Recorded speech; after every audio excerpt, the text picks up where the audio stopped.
నిర్మల్ జిల్లా కాడెం మండలం లింగాపూర్లో కొత్తగా ఎన్నికైన యువ సర్పంచ్ వినూత్న ప్రయత్నం చేశారు. గ్రామంలో కోతుల బెడదను తగ్గించేందుకు ఎలుగుబంటి వేషం ధరించారు. ఎలుగుబంటి వేషం చూసి కోతులు పరారయ్యాయి. సర్పంచ్ కుమ్మరి రంజిత్ చేసిన ప్రయత్నాన్ని గ్రామస్తులు మెచ్చుకున్నారు.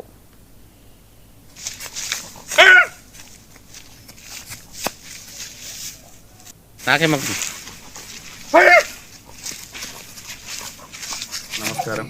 నేను మొన్న స్థానిక సంస్థల్లో నూతనంగా ఎన్నుకోబడ్డ సర్పంచ్ని. మరి నిర్మల్ జిల్లా కడెం మండలం లింగాపూర్ గ్రామ పంచాయతీకి చెందినవాడిని. నా పేరు కుమ్మర్ రంజిత్.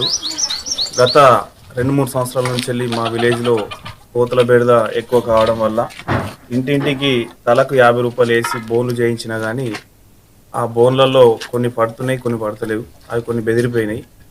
ఇది ఏం చేద్దామనే ఆలోచన మీదకి వెళ్ళి నాకు ఈ యూట్యూబ్లో చూసి ఈ ఆలోచన వచ్చింది. దీని ద్వారా కోతుల బెడద ట్రై చేస్తున్నాము.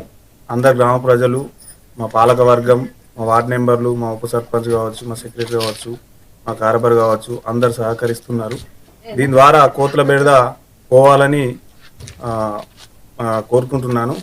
దీన్ని ప్రభుత్వం వెంటనే చొరవ తీసుకొని ఇటువంటి కోతుల బెడదని డిస్ట్రిక్ట్ వైజ్గా కోతులు పట్టుకుంటా దానికి కోతుల నిర్మాణకు కృషి చేస్తారని మనం చూస్తాం.